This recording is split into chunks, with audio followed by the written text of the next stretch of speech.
Брисел има одговорност да им помогне на земјите кандидатки да останат на својот европски пат, порача еврокомесарката за проширување Марта Кос во групно интервју пред објавувањето на годишниот извештај за проширувањето. Кос посочи дека Европската унија научила од своите грешки со Велика Британија и Грузија и сега е подготвена да биде повеќе вклучена во заштитата на земјите кандидати од странско мешање. Според еврокомесарката, освен исполнувањето на домашните задачи од земјите кандидатки, вистинското прашање ќе биде дали може ЕУ да испорача, што како што вели, многу ќе зависи од европските лидери, чија едногласна поддршка е потребна за да се одобри секој нов чекор во процесот на пристапување. 2025 година беше всушност добра година за проширувањето, со поголем напредок отколку во последните 15 години. Сепак патот пред нас има некои пречки.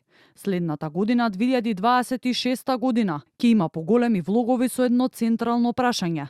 Можеме ли да испорачаме како ЕУ? Македонската претседателка Гордана Силјановска-Давкова пак со порака дека евроинтеграцијата е диалог, а не диктат.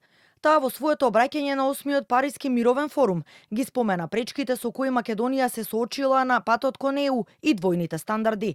Користењето на членството во Европската унија за ревидирање на историјата е спротивно на основните правила и вредности на ЕУ, но и на нашите устави, како и повелбата на Обединетите нации, истакна меѓу другото претседателката. We have many times been faced to violation of principles by some members of EU. Why?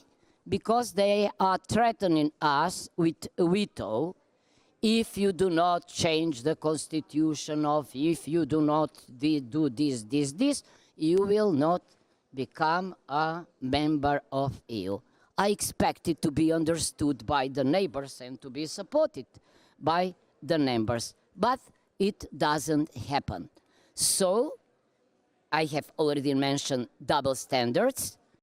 Шефицата за проширување на Европската унија следната недела треба да го објави годишниот преглед на комисијата за напредокот на земјите кандидатки во процесот на пристапување. Според Euronews, покрај фокусот за Молдавија и Украина, од земјите од регионот се очекува Црна Гора и Албанија да бидат пофалени за нивните континуирани напори кон европската интеграција.